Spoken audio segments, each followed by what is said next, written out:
Hola mis amores, ¿cómo están? Buenos días. Les saluda Miss López desde nuestro salón virtual.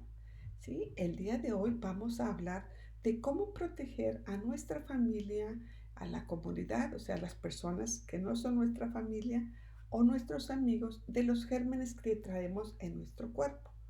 Todas las personas traemos gérmenes en nuestro cuerpo, en el interior de nuestro cuerpo, que a nosotros tal vez no nos hacen daño, pero tal vez a otras personas sí los pueden enfermar.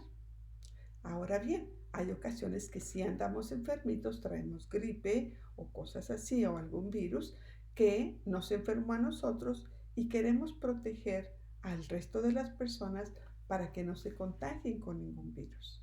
¿Sí? Entonces, una de las formas que podemos hacer es protegernos de cuando vamos a toser o vamos a estornudar. ¿De acuerdo? Entonces, la forma en que lo vamos a hacer es así.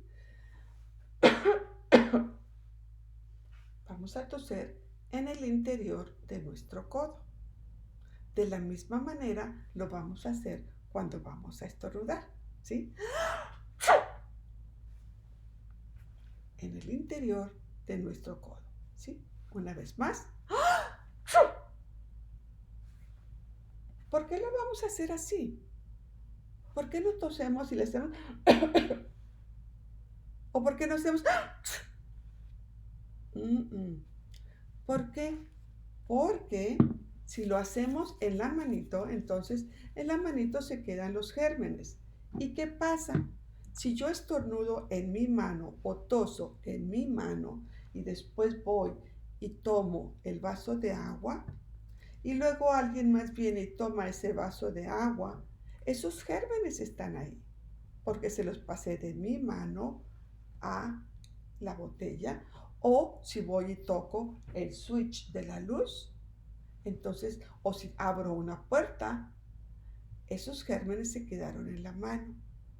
Entonces, es mejor que los dejemos en el interior del codo. ¿De acuerdo? Vamos a repetir lo que aprendimos. A toser para estornudar.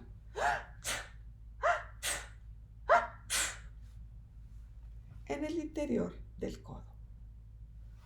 ¿De acuerdo? Gracias, mis amores, por poner atención y recuerden, hay que cuidarnos nosotros y hay que cuidar también a nuestros familiares y amigos de que no nos enfermemos. Gracias, mis amores, que estén muy bien. Cuídense. Bye bye.